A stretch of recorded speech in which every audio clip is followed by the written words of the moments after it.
and this happened when I was in graduate school, I had a lot of bad habits. I smoked like a pack of cigarettes a day, and I drank a lot. I came from this little town in northern Alberta, and like many little towns, especially in northern Canada, the alcohol overuse is de rigueur, and so I noticed when I was in my early 20s that the only time I really regretted what I had done was when I was drinking.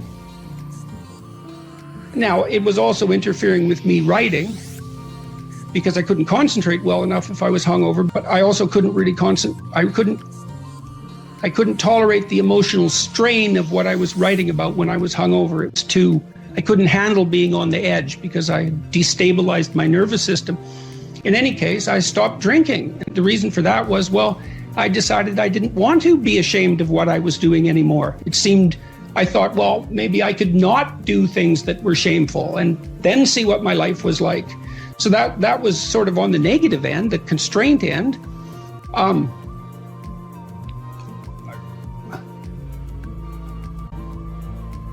I think people get, on the more positive end, people get deeply involved in what they're doing if they're in the right place in the right time. So that I would say you can tell, this is the idea of heaven on earth to some degree. When time stops, when you're not aware of the duration of time, when you're so engaged with what you're doing that you're not aware of the duration of time, then you've got the forces of chaos and order balanced properly. You're not stultified and bored. That's an excess of order. Everything's too predictable. You're not overwhelmed. You're dealing with, it's like you're playing tennis at the peak of your game. That's partly what people experience when they're great athletes, when they play. The zone. And they're always stretching themselves to their limit. You can tell that if you watch a gymnast, for example, who has a brilliant performance. They've stretched themselves beyond their domain of competence during the performance. And that's what makes everybody leap to their feet. That's the incarnation given embodiment right there in front of you for some moments, and everyone cheers that on. Well, it requires even to some degree some good fortune to maintain. I certainly haven't been able to do that while I was ill. And time, one of the consequences of my illness, whatever it was or is, was time dilation. Like days lasted weeks. It seemed like minutes lasted hours. And I mean that literally. And that was terrible. The weight of time. It's the weight of brute mortality. It's the weight of self-consciousness. And you escape that immersed properly. So, and that second chapter is a pretty practical chapter. It's like, if you're not who you want to be, then think about how you could be better. Take a chance, aim at that, work at it, and see what happens. So that's a disciplinary routine, I would say. Yeah, and it takes you out of your current order. I think that's also, it's a perfect segue to chapter 3, which is do not hide unwanted things in the fog, which seems to me we live in a constant state of distraction. Now, you've mentioned Twitter a couple of times. It's like, is Twitter bringing any of us happiness, or is it keeping us all in a constant state of fog? The overload and the endless obsession with politics, that all seems like a fog to me. I do my August off the grid, and I do that. Yeah. I do that to get out of the fog. Distraction is definitely fog, and you'll distract yourself. I think you distract yourself mostly when your conscience is bothering you, because you don't want to face what it is in your life that is uncomfortable. That chapter is again quite practical. It's a reminder to pay attention often to negative emotion, resentment and that sort of thing, because it can tell you. Resentment is very useful. Maybe your partner is talking to someone and they're a little bit more animated than you'd like, and you get jealous, and that jealousy is associated with a whole set of insecurities. Or maybe they're flirting and they shouldn't be. It's not that easy to determine, and maybe you'll have a big fight about that, but you could just as well pretend that didn't happen The emotion comes up. I'm jealous. I'm resentful. It's associated with experiences like that in the past. The psychoanalysts would have called that a complex. You could notice that. You could think, well, should I be jealous? Is there something wrong with me? Or is there something wrong with my partner? Or there's something wrong with the relationship? And you have to untangle that. And who knows what you'll have to untangle to get that straight. Or you can bear the jealousy and see what will happen in the relationship. Or maybe it'll disintegrate because your partner is flirting and you ignore that. It's not like you repress it exactly. Mm-hmm. And this chapter is an attempt to distinguish repression from this hiding in the fog. It's that you get a hint that something's wrong. And then you have to unpack that hint to pull the information out. So maybe your partner is flirting and they shouldn't be. And so then you have to find out why they're dissatisfied with the relationship, or what's tempting them, or what is crooked in their soul at the moment, or what they're dissatisfied about.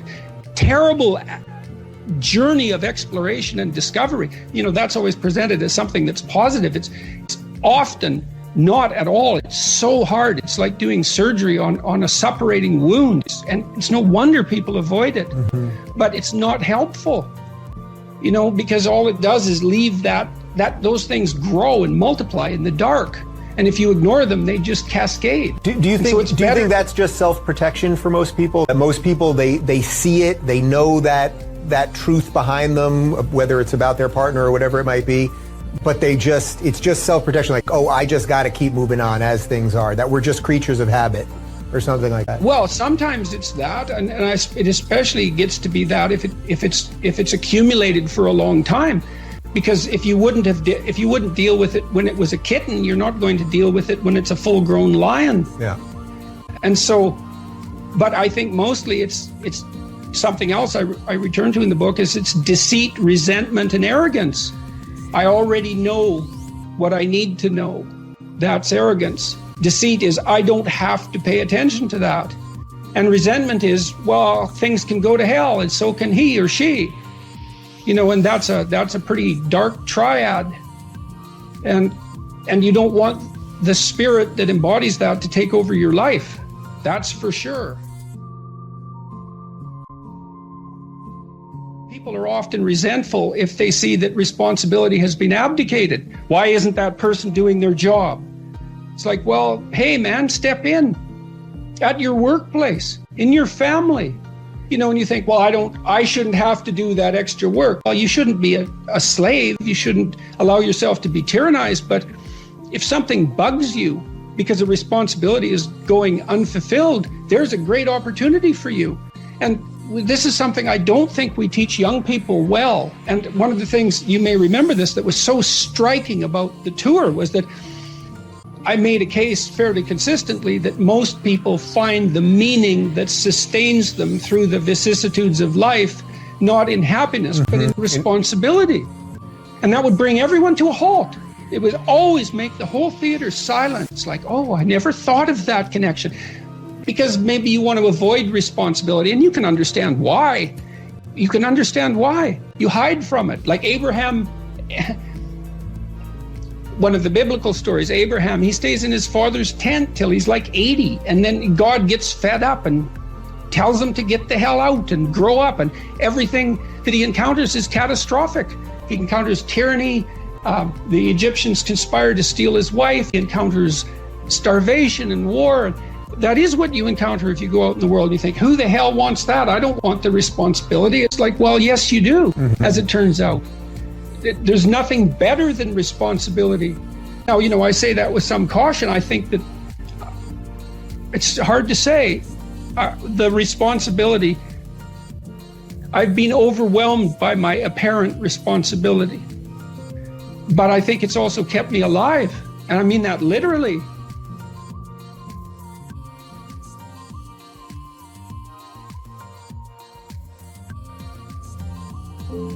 The question to some degree is, how do you help someone that's lost?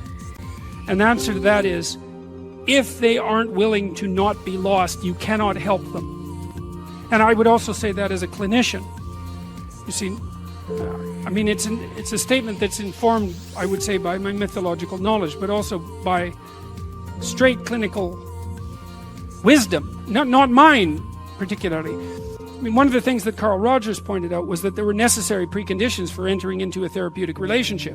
And that would be really any relationship where the mutual flourishing of the two people involved was the paramount goal. And one of the preconditions was that both people had to want that to happen. And Rogers believed he didn't know how to get the horse to drink once you had brought it to the water. And I've thought about that a lot, because when people are really lost, sometimes they're so lost that they can't be found. And I think the only thing that you can do in a situation like that is get your life together and manifest the reality of an alternative mode of being. That's what you've got. And so that's the only way I know of to solve an intractable problem. Don't cast pearls before swine. And what that means is, if you're trying to help and it doesn't work, then stop helping. It's not helping, right? It may be just wasting your time. It might be making things worse. Now, if you're offering something and it's not taken, then perhaps you should be offering it somewhere else. And sometimes, if you offer a hand and the person won't take it, you have to stop offering the hand. And then what you do is you go off and you have your life. And sometimes that means in people's lives, for example, that they have to leave their family members behind. Sometimes the thing you do is walk away because there's no other solution. And if you are trapped in pathological relationships and you see no way out of them, if someone who is sinking has their hands around your neck and is pulling you down, you're not obligated to drown with them. You know, there's a rule too if you're a lifeguard. You know, some of you have had lifeguard training. How do you approach someone who's drowning and panicking in the water? Feet out, right, like this. It's like, I'll save you, but that doesn't mean you get to drown me while I'm doing it. And if it's you drown or both of us drown, it's you drown. And that's wisdom. That's not cruelty, right? So, yeah.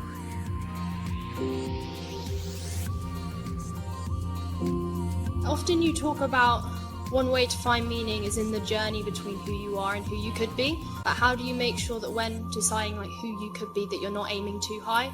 Right. Because then potentially you could be disappointed. Oh, that's so, a good. That's how a really, do you make sure that it's challenging enough to keep you engaged? Yeah, that's a really good question. Yeah. Well, that's something you encounter practically in a clinical setting all the time. Well, you know, let's say I was dealing with a client, and maybe that was somebody who, say, a man, 35 years old. He still lived at home, so he was too dependent. His room is a complete bloody catastrophe, and you know he's living like a bratty 13-year-old, and that gets pretty ugly by the time you're 35. You know, and he knew it, and I'm sure his mother knew it, although obviously she put up with it, which was probably her mistake, at least in part. But maybe we decide, well, you know, let's start by cleaning your room. And so as a cognitive behavioral psychologist, you engage in a process called collaborative empiricism. And that's partly to solve the problem that you described as, well, how do we know we set the right goal? Well, you say, well, go try it. And just watch yourself like you don't know who you are and come back next week and we'll see how you did. And maybe, I remember this one client, he came back and he said, you know, I went and got the vacuum cleaner from the closet, which is something I really never done, and I put that vacuum cleaner in the doorway of my bedroom, crossways, so it blocked the doorway, and then I just walked over it for a whole week.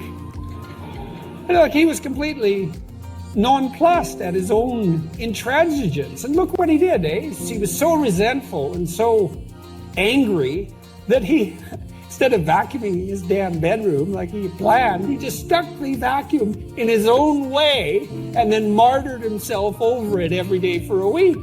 It's like, okay then, we're starting to get somewhere with the whole you living at home thing here. And so, well, that was too high a goal for him. And you say, well, how do you know that? It's like, well, he didn't do it, did he?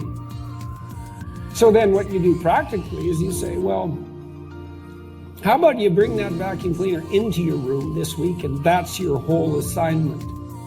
And just watch what happens when you bring it in. Watch the fantasies that flicker in the back of your mind as you live out your resentment at your therapist for daring to make you bring that vacuum across the threshold of your bedroom. And so if people catch those fantasies, whew, that's quite the bloody nightmare and quite the revelation to themselves, I can tell you, because you have to be one angry person to put a vacuum cleaner in your doorway and walk over it every day for a week. And so then we get someone. It's like, okay, now we're getting to the bottom of things, but maybe the next week he'd come back, well, with the fantasies at hand and rather shocked as a consequence, but the vacuum cleaner was then in his room. And so he broke the threshold there, and then maybe all he could do was sort out a drawer or half a drawer, something like that. So what you do is, you pick a target that you think is probably reasonable, and you can negotiate that with yourself. And what I would do often practically with my clients is I would say, well, your life is not going very well, and that's why you're here. I mean, that wasn't a pronouncement on my part. And I would ask them, what problems they were suffering from, what they were suffering from.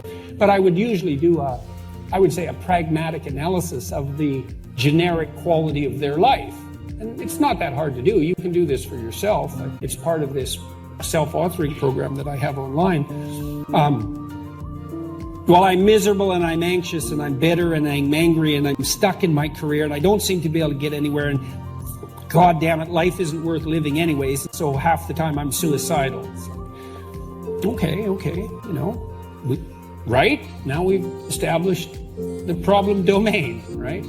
At least somewhat. And then I would say, well, hypothetically, you'd rather that some of that wasn't the case, right? So because we want to establish a goal, what is it you want? More misery or less misery? And usually by the time people had come to therapy, unless they were mandated to do so, which never works, by the way, they wanted things to be better. That's why they were there. Now and then you get someone who was there just to, maybe please someone else, but I could usually get beyond that, because if they were willing to come there was at least a part of them that was hoping that there was such a thing as up. And then we just walk through their life. It's like, okay, well, let's do an assessment. Do you have any friends?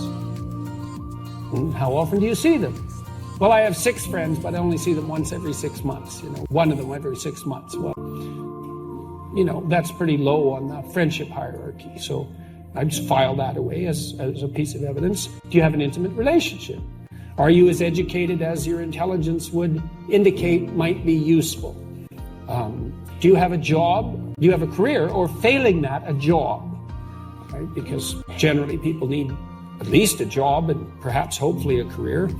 How do you regulate your drug and alcohol use? Because that's a major pitfall for people. How do you use your leisure time? How do you take care of yourself mentally and physically? Now, that's not everything about life, right? But if you don't have any of that, well, we have a place to start then, like maybe you should try to make one friend. And there are ways of doing that. So, for example, one of the things that my wife and I used to do when we moved to a new place, which we did fairly often, was we'd pick some local hangout place, restaurant, bar, something like that, and we just go there every week.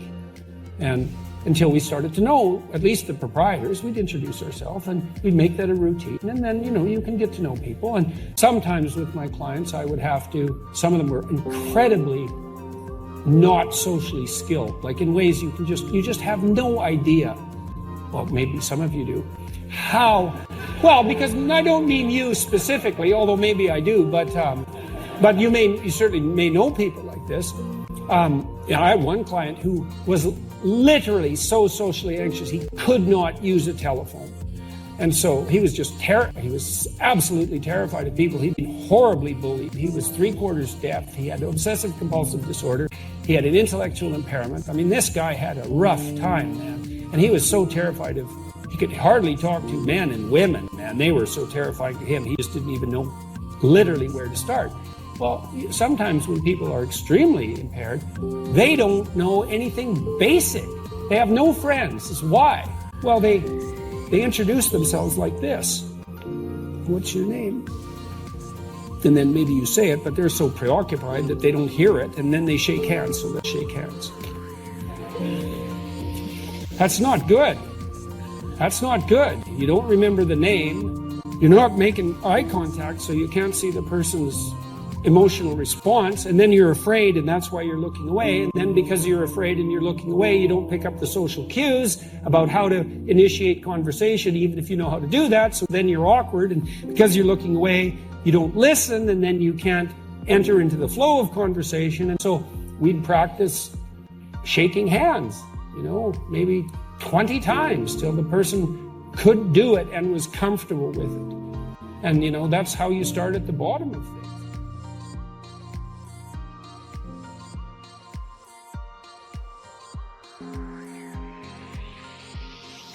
Generally, if I engage in conflict, the reason I engage in it is because I think the alternative is worse. And so, if you're trying to settle things with a family member, there's often a terrible minefield that you have to wander through to reach anything approximating a lasting peace. And avoiding it doesn't make it better. And it's terrible to confront it, and it can be virtually beyond your capacity to tolerate to do it. And so people avoid it very frequently, but that doesn't make peace. It just harbors underground resentment and breeds bitterness and hatred. And so that's not, unless that's what you want, that's not a good solution. Why do you think it is that some of the things that you've said and the way you've gone about kind of writing up your stuff has been such a phenomenon and caused so many people to sit up and pay attention? Well, I suppose in some sense those things that we take for granted we regard as obvious, but if we take them for granted and we regard them as obvious and then they're challenged, we often have no idea why they're valuable. So for example, I've had many clients who were considering getting married or not getting married, and they would say to me, well, it's just a piece of paper. And they thought that was a pretty good argument. That's not a good argument at all. That's an argument that's so shallow that you hardly know where to begin. But, if someone comes up to you on the street and says, defend marriage, it's like, well, what do you know? It's like, how are you going to do that? It's so obvious that it's defensible that you don't have the arguments at hand. I mean, you're not a legal philosopher. And so people who do that, they think they're intelligent because they can put you on the spot. And merely the mere fact that you can't articulate a claim you share with almost everyone in some traditional sense doesn't mean either that you're stupid or that the principle itself is invalid. It just means that we tend not to discuss all those things we agree upon. It doesn't mean they're without merit. So the rules, I've been criticized, my books have been criticized, well, they're, self-help, and I think, well, I'm actually not contemptuous of that, so that criticism doesn't bother me. My clinical practice, many of my clients were brought to whatever philosophical understanding they had through so-called self-help books, and if they were reading books, that's not so bad. And what were they trying to do, improve themselves? How pathetic is that? And then to pander to an audience that needs self-improvement. It's like, well, so yes, the rules were obvious, but the reasons for them weren't.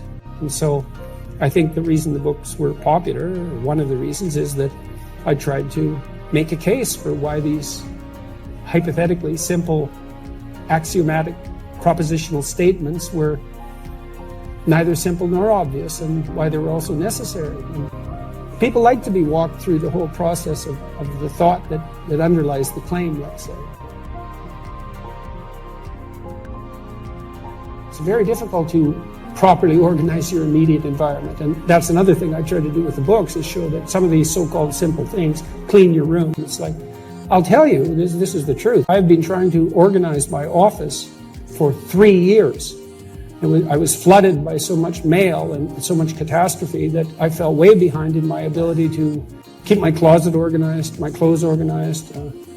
I had 3 years worth of mail sitting in my office at the university, thousands of pieces of mail, and it took a lot of work and it's still not done. I hope I'll have my damn room clean by the time I go out on tour, which is going to happen we go back on the road on 25th of January.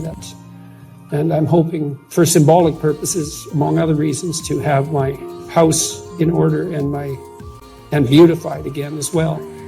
But I like to show that simple things aren't so simple, especially if you try them. You know, I had one client, his mother had died, and there was a large family, and the family kind of fell into disorder after she died because it was all boys, it was all sons and a father, and no one had really picked up the maternal role, you know, the necessary stereotypical maternal role, and he decided he was going to try to do that. And man, you know, his brothers and his father, they weren't happy when he first went to get groceries. You know, they felt that he was kind of trying to take the place of the mother, so there was all that grief that was still there, and then who the hell did he think he was, and et cetera, et cetera. I mean, people's houses aren't in order because that's really hard.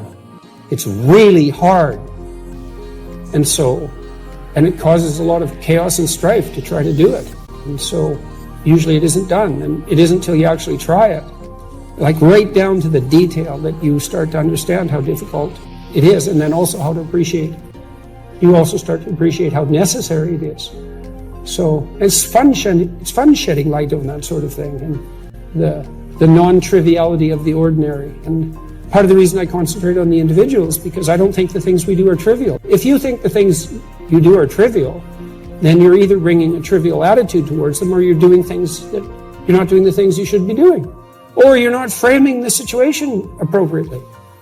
So, and you know, you might dispute that, and that's okay, you could, but you know, one thing that my depressive clients, for example, would say, I can't really figure out why anything is worth doing if we're all going to die in the end.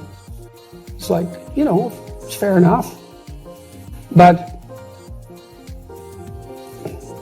I said, I think it was last night at my lecture, I said, if a baby's crying in front of you and you know it's cold or hungry, you don't cease to attend to its distress because the sun is going to envelop the earth in 4 billion years. You think, that's not a good excuse. Well, why not? Why not use that time frame? And your instinctive answer is, well, that's just not the appropriate time frame. And so I would say, well, if you have the the habitual inclination to apply to your own life a time frame or an evaluative framework that reduces what you're doing to meaninglessness, then you should consider whether or not you're using the wrong time frame. Right? If it all of a sudden becomes meaningless, pointless, you're suffering in the work you have to do, well, find a time frame that is appropriate, you know, sufficient unto the day, let's say. That's a good start. The first question might be, why should you even bother improving yourself? And I think the answer to that is something like, so you don't suffer any more stupidly than you have to. And maybe so others don't have to either. It's something like that. You know, like there's a real injunction at the bottom of it. It's not some casual self-help doctrine. It's that if you don't organize yourself properly, you'll pay for it, and in a big way, and so will the people around you. Now, and you could say, well, I don't care about that, but that's actually not true. You actually do care about that, because if you're in pain, you will care about it. And so you do care about it, even if it's just that negative way, you know. It's very rare that you can find someone who's in excruciating pain who would ever say, well, it would be no better if I was out of this. Sort of pain is one of those things that brings the idea that it would be better if it didn't exist along with it. It's incontrovertible. So you get your act together so that there isn't any more stupid pain around you than necessary. Well, so then the question might be, well, how would you go about getting your act together? And the answer to that, and this is a phenomenological idea too, it's something like, look around for something that bothers you and see if you can fix it. So now you think, well, let's say you go into you can do this in a room. It's quite fun to do it just when you're sitting in a room, like a room, maybe your bedroom. You can sit there and just sort of meditate on it and think, okay, if I wanted to spend 10 minutes making this room better, what would I have to do? And you have to ask yourself that, right? It's not a command, it's like a genuine question. And things will pop out in the room that you know, there's a stack of papers over there that's kind of bugging you, and you know that maybe little order there would be a good thing, and you know, there's some rubbish behind your computer monitor that you haven't attended to for like 6 months, and the room would be slightly better if it was a little less dusty and the cables weren't all tangled up the same way. And like, if you allow yourself just to consider the expanse in which you exist at that moment,